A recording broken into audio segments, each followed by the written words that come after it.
merindukan real life interaction gak sih, Nak? It's in our DNA gitu to have a close interaction. Minimal tuh kita sebetulnya berpelukan paling sedikit tuh 8 atau 10 kali dalam sehari. Sekarang kalau ketemu teman kepengen banget gitu, tapi kan maksudnya harus Jadi jaga-jaga, jauh-jauhan. ya Iya. kan? Heeh.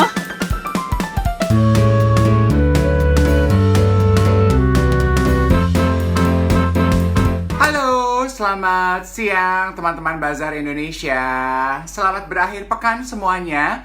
Selamat datang kembali di live Instagram Bazar. Hari ini hari Minggu, saya Dave Hendrik, salah satu kontributor tetapnya Bazar, menyapa semuanya dalam acara saya Brunch with Dave. Welcome! Untuk menjawab teman-teman semua yang suka kirim direct message di Instagram saya, kalau terutama teman-teman yang di daerah ya, kalau teman-teman ingin mendapatkan majalah Bazar Indonesia setiap bulannya, bisa melalui online get.mramagazine.com ya. Jadi bisa langsung dilakukan pembeliannya online. Oke, very well. Brunch with Dave kali ini saya akan ngobrol dengan tamu istimewa saya, Najwa Shihab. Yes. Oke, kalau gitu kita sedang menanti kehadiran Najwa bergabung bersama kita selama 30 menit ke depan. Ceritanya sih ya, kita akan melihat sisi kehidupan yang selama ini mungkin jarang terkuak dari seorang Najwa Shihab ya. Happy Sunday everyone. Thank you for joining. Semoga kabarnya sehat-sehat. Semoga kabarnya semua happy and healthy. Saya selalu bilang happy and healthy karena dua-duanya itu berdekatan ya. Oke, aku udah lihat Najwa. Saya akan langsung berkoneksi dulu ya. Coba kita klik dulu namanya. Hai, senang sekali akhirnya bisa ketemu. Iya, seru banget kita brunch. Kamu udah siapin makan apa? Aduh, aku hari ini cuma punya pepaya. Katanya mau brunch bareng. Gue udah nyiapin loh. Gila. Indonesia. Wah, Kalah siap. persiapan sama Jeng-jeng. tamu. Tuh. Ready banget. Iya. Shiratake. Ini tuh Habis berasnya aku kan 0 tinggal- kalori loh, jadi nggak feeling guilty makannya. Oh, memang udah berapa lama makan beras shiratake? Mungkin udah sebulanan ini ya. Oh gitu. Heeh. Apa yang membuat dirimu berpindah ke shiratake? Sebelumnya tuh memang jarang banget makan nasi, jadi hanya sekali-sekali. Oh. Tapi kan ada menu-menu favorit tuh yang kalau nggak pakai nasi nggak afdol banget kan, Dev? Kayak misalnya Iya, sayur iya. lodeh pakai empal, atau kayak misalnya sayur asem pakai oseng-oseng tumis. Yang kayak gitu-gitu tuh menu kalau nggak ada nasinya sebagai temen tuh nggak banget. Nah terus akhirnya Iya, ya betul. udah, terus ada teman bilang ini pakai shiratake dan gue ngerasa enak banget sih, kayak yang sama sekali ya udah kayak beras biasa. Jadi sekarang tuh kemana-mana pokoknya menunya jadi bisa lebih variatif. Iya. Berarti setiap pagi sebelum pergi ke beraktivitas menyiapkan nasi shiratake dulu dong ya? Terus nanti lauknya bisa sembarang beli, tapi yang penting nasinya tetap yang itu gitu. Yes. Aduh, jadi pengen, jadi tergoda ya semua di kolom komentar gini. Abis ini langsung mau niru Kanana dicari beras shiratake ya langsung di marketplace. Iya, Habis karena langsung. karena 0 kalori, terus udah gitu itu karena dari umbi-umbian ya, jadi seratnya tinggi, jadi membantu kita juga gitu, membantu untuk jadi bagus banget buat yang kalau lagi mau diet. Jadi gue rekomen ini dan rasanya lumayan banget. Selamat makan. Selamat makan. Aduh, ngiler deh. Oke, abis ini aku akan langsung coba. Oke. Nah, nih ya, edisi Bazar Juli adalah temanya happiness. Najwa setuju nggak kalau happiness sama diri sendiri itu erat banget hubungannya? Setuju dong, setuju. Maksudnya kita penting banget untuk kita nyaman dengan diri sendiri. Penting banget kalau kita mau berbagi kebahagiaan, we have to make sure kita juga bahagia dengan diri kita sih menurutku. Jadi itu nomor 1, before you do anything, be happy with yourself, and baru kita bisa berbagi ke orang lain. So I totally agree, Dev. Oke. Nah, untuk itu teman-teman, kita membuka obrolan brunch kita dengan aku sudah tanya sama semua kan panggilnya Kak Nana, cuman aku akan panggil Najwa karena aku suka sekali. I just love the ring of how beautiful Najwa sounds in my ear. aku udah minta Najwa menyiapkan 10 things you love from yourself. Oh, oh from myself. Maksudnya bukan 10 things that I love doing.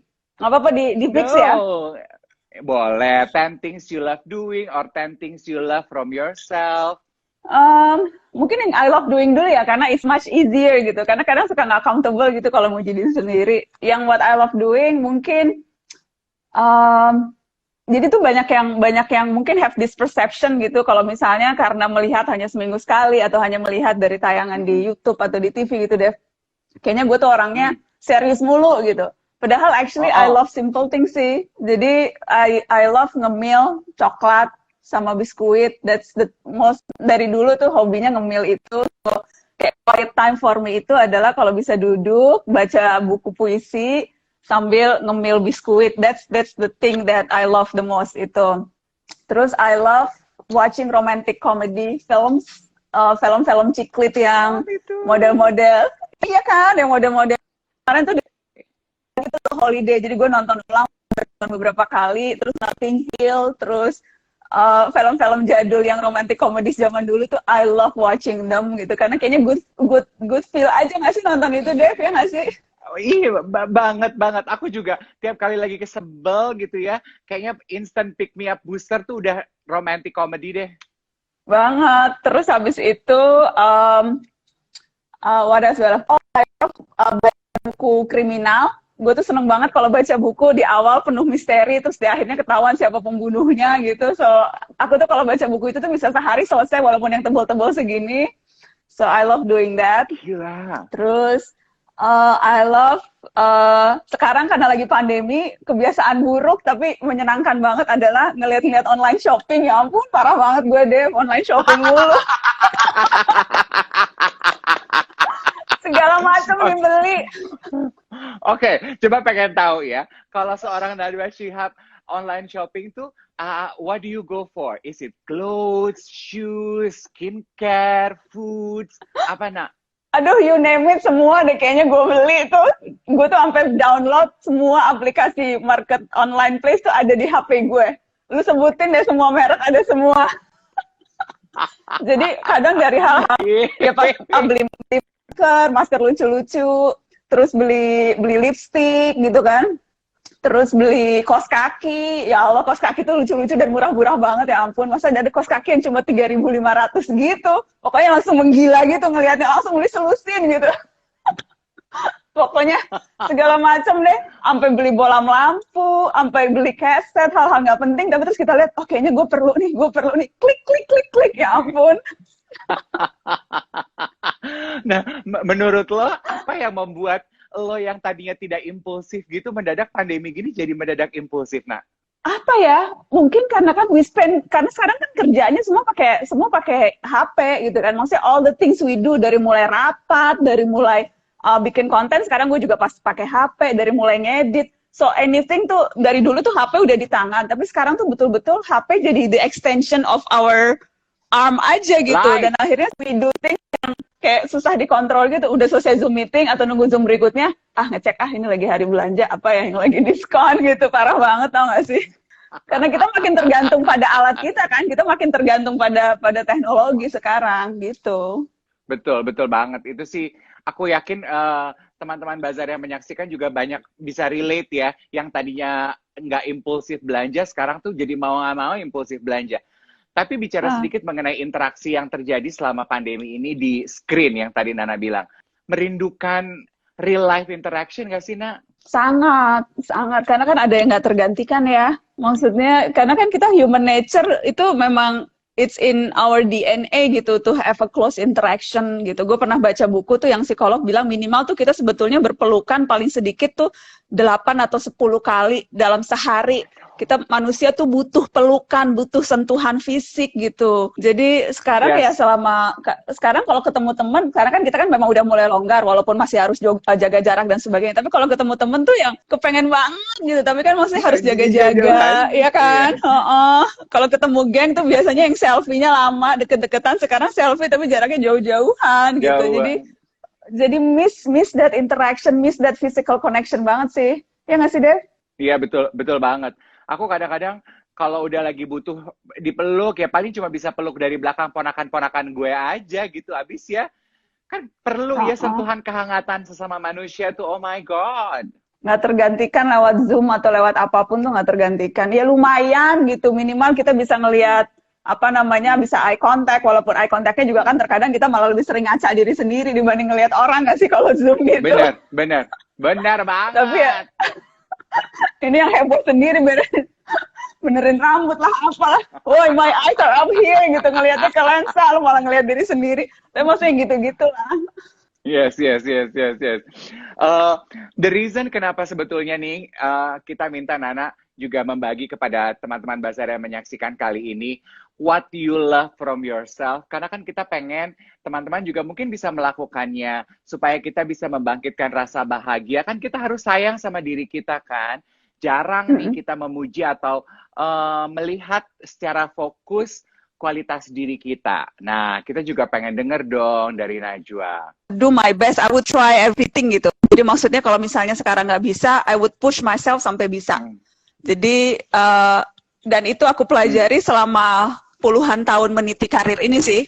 Jadi I don't get that di awal-awal. Yeah. Bahwa di awal-awal pasti ada rasa aduh ya udahlah. Tapi maksudnya I learn from my mistakes gitu. Dan kalau misalnya sekarang nggak bisa, coba lagi sampai akhirnya bisa gitu. Jadi dan I push that also to my team. Sekarang nggak bisa, harus dapat sampai bisa. Oh, belum berhasil sekarang ya harus dapat gitu. Jadi drive atau push atau ambisi untuk sukses itu I like that about myself, and aku tuh dapat itu juga dari orang tua sih, dari mama. My mom itu selalu yang ngajarin gitu. Waktu kecil sering nganterin lomba-lomba baca puisi gitu kan. Kalah terus nangis awal-awalnya. Terus kenapa nangis? Latihan lagi. Coba dianterin sampai ke Ancol, diantar lomba baca puisi di Istiqlal, kemana-mana keliling, lomba tingkat RT, di masjid, ditemenin. Jadi pokoknya harus menang gitu. Kalau belum menang, coba lagi sampai menang. Kalau belum ranking, kok baru ranking 3, coba lagi sampai ranking 2, ranking 1. Jadi that drive itu, that ambition to succeed, motivasi untuk berhasil tuh I got that from my mom. So, I think itu yang bikin alhamdulillah bisa sampai pada posisi ini, dan itu juga yang berusaha aku tularkan ke teman-teman tim dan juga ke keluarga yang lain. Harus you just have to do it gitu sampai berhasil. Kalau belum coba sekarang, berhasil lagi, coba lagi. So mungkin itu kali deh kalau perlu disebut satu. Yes. Berarti determined ya, you're very determined girl. Harus dapet gitu. Yes, pokoknya nggak ada kata enggak sampai iya gitu ya. Nah, would you say that being a woman, determinasi kita tuh harus jauh 2 kali lipat dibandingkan laki-laki di dunia ini, Nak? Sangat, karena memang dunianya timpang, dan sejak awal memang gue baca bukunya Sheryl Sandberg, Lean In, and I love those book, the details, dan dia yang point out bahwa seringkali tuh perempuan menganggap nggak cukup pinter, nggak cukup kuat, nggak cukup menyenangkan, nggak cukup nggak cukup punya tenaga dan sebagainya. Dan ini dibuktikan dengan beberapa riset. Gue baca tuh risetnya. Jadi ketika itu ada penelitian mahasiswi dan mahasiswa disuruh nebak, Dev, kira-kira IPK mereka berapa. Yang mahasiswi selalu nebak IPK-nya lebih rendah dari yang mereka dapat. Yang mahasiswa kalau suruh nebak nilainya berapa, pasti nilainya selalu lebih tinggi. Jadi yang laki-laki tuh percaya diri, yang perempuan, aduh kayaknya gue nggak sepinter itu deh. Terus ada lagi satu penelitian nih. Fresh graduate perempuan itu yang berani nego gaji pertama tuh dikit banget, cuma 7%-an. Jadi sering nggak percaya diri untuk menganggap dirinya mampu gitu. Dan menurut gue itu salah satu hambatan internal, nggak bisa disalahin. Dunianya ini sekarang ngelihat kalau perempuan berhasil, cenderung persepsinya tuh dia negatif gitu. Jadi keberhasilan korelasinya negatif bagi perempuan, tapi positif bagi laki-laki. Kalau laki-laki berhasil, wah hebat ya dia, memang dia punya semangat tinggi. Kalau perempuan berhasil, ini pasti orangnya bitchy nih. Ini kayaknya orangnya ambisius banget nih. Ini pasti orangnya galak nih gitu. Jadi korelasinya tuh cenderung negatif untuk perempuan yang berhasil. Jadi akhirnya perempuan tuh cenderung, karena perempuan nggak disukai ya, cenderung akhirnya nggak berani nunjukin potensi dirinya daripada dituduh macam-macam gitu. Betul, mengecilkan rasa percaya diri sendiri ya. Nah, You are also a boss lady kan sekarang sebagai pemimpin perempuan. Do you also encourage this to your staff di Narasi? Karena aku suka lihat di Instagram banyak perempuan-perempuan juga kan staffnya Narasi. Iya, jadi kita tuh Narasi semua foundersnya ada 3 co-founder, semuanya perempuan. Dan semua level BOD, semua perempuan, up until 4 months ago baru ada 1 masuk direktur laki-laki. Terus di awal-awal tuh gue rasa hampir di atas 60% semuanya perempuan.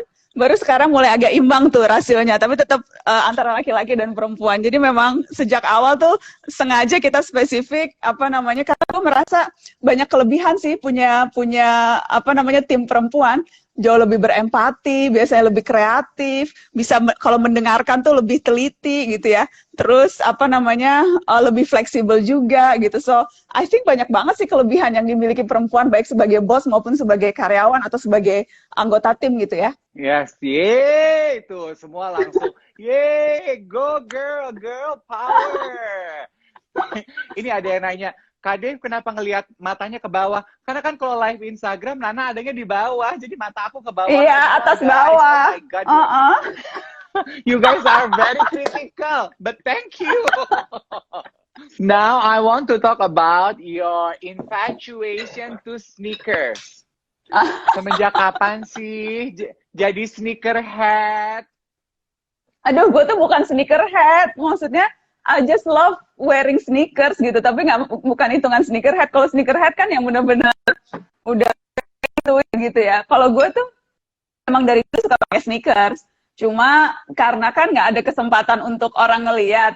Sebelum gue masuk dunia digital kan orang cuma lihat interaksi gue di TV kan ya cuma seminggu sekali, waktu itu di Metro TV gitu, dengan gaya yang ya untuk talk show. Kalau talk show itu memang kan kita harus pakai bajunya formal, karena kan dunia wibawa, terutama hadapi kan politisi-politisi yang bagian besar laki-laki yang kerap kali itu ya harus dihadapinya tuh ya ya kan kalau ngadepin politisi yang ngomongnya suka kayak gitu kan, we need to be very firm towards them gitu kan. Jadi butuh penampilan yang memang juga akan bisa menunjukkan kewibawaan. Jadi orang tuh ngelihat gue cuma seminggu sekali di mata Najwa dengan pakaian rapi. Nah begitu gue masuk dunia digital, main di YouTube, aktif di Instagram dan sebagainya, people get to see me for who I am, bukan cuma yang seminggu sekali.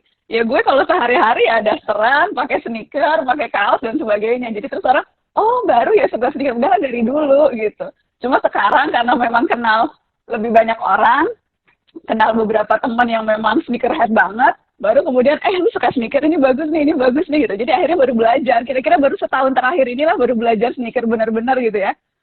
Sebelumnya tapi pakai sneakernya ya, sampai sekarang sih pokoknya mana yang nyaman aja. Soalnya aku dapat bocoran dari Iwet, dari Jejo, katanya, sana tuh ya ampun, paling gak tahan tuh kalau ngeliat sneaker baru, katanya gitu kan. Apalagi masa pandemi ya. Padahal nggak keluar-keluar, akhirnya nyari alasan deh. Kalau si Iwet kan dandan Jumat tuh dia next level batik. Aduh alasannya oke, manasin sneaker keluar gitu. Ke taman doang atau foto di tangga. Pokoknya find something that makes you happy lah di masa pandemi ini. Yes, agree. Nah di Bazar bulan Juni kemarin, waktu edisi ulang tahun, Najwa Shihab juga termasuk salah satu pesona yang kita tampilkan di edisi istimewa itu. Pembahasannya adalah mengenai dunia lebih baik. Nah, di artikel itu, Najwa kan bilang saat pandemi ini, you learn to work smarter, not harder. Cerita dong, gimana sih work smarter ala Najwa? Ternyata bisa loh kita meeting maksimal 1 jam, bisa loh bikin solely by yourself. Jadi ada banyak sekali fitur-fitur teknologi yang selama ini kita anggap nggak perlu pakai karena kita dimanjakan oleh situasi begitu. Kalau meeting tuh kan kita kalau ketemu meetingnya aja datangnya telat, terus habis itu nungguin yang satu datang, belum lagi makan-makannya, belum lagi break apanya dan sebagainya. Tapi sekarang tuh ya lu nggak ada alasan telat, jam 10 di Zoom ya we start at 10 gitu. Kalau lu telat gitu, ya bisa materinya juga mau nggak mau harus lu siapin, lu share screen. Nggak ada alasan tuh materinya ketinggalan atau apa. Jadi menurut gue teknologi dan yang kita gunakan sekarang itu membuat kita betul-betul bisa jauh lebih efektif bekerja. Dan kan kita kalau kelamaan ngelihat layar kan ini ya capek ya. Jadi ya maksimal 1 jam. 1 jam ya harus ada harus ada harus ada hasil gitu. Jadi kita bekerja jauh lebih efektif di masa pandemi ini menurut gue. Yes, itu aku setuju ya. Makanya pernah nonton film The Crown nggak sih, Nak, di Netflix? Oh iya, tapi nggak sampai habis. Tapi I watched it.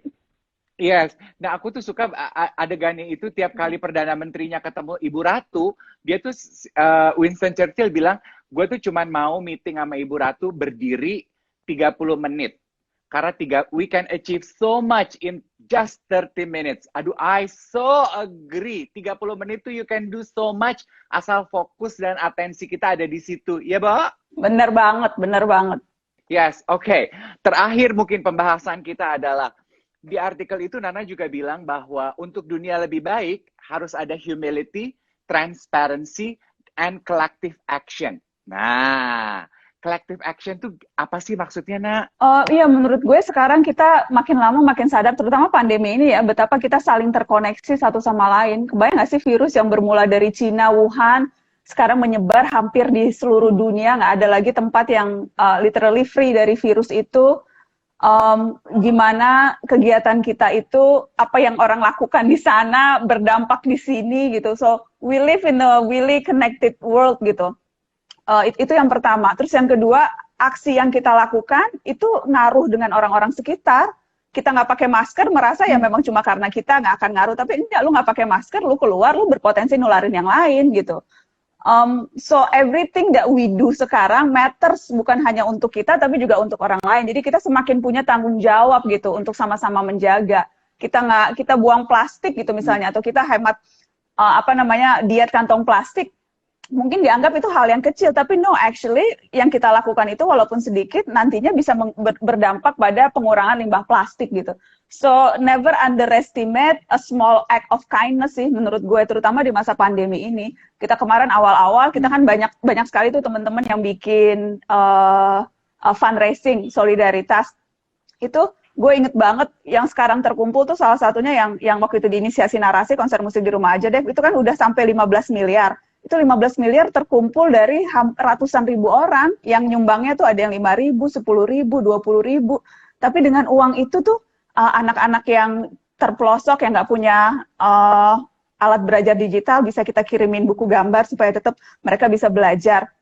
Orang-orang yang selama ini kebutuhannya nggak terpenuhi karena bekerjanya harus di PHK bisa dapat sumbangan sembako secara rutin. So many things can happen kalau memang kita melihat dunia ini bukan hanya dengan diri kita, tapi juga orang-orang yang semuanya saling tergantung satu sama lain. Itu sih. Yes, betul. Aku tuh kan sempat DM tuh ke Instagrammu, karena kita pengen nulis mengenai perolehan donasi Narasi yang menurut aku sampai sekarang masih tertinggi ya, hebat banget. Cuman kayaknya nggak sempat kebaca, which is I totally understand. Followernya Kanana banyak banget ya, nggak mungkin DM-nya dibacain satu-satu. Cuman saya akan menutup brunch kita hari ini. Maaf ya teman-teman, jangan marah kalau sinyalnya naik turun ya.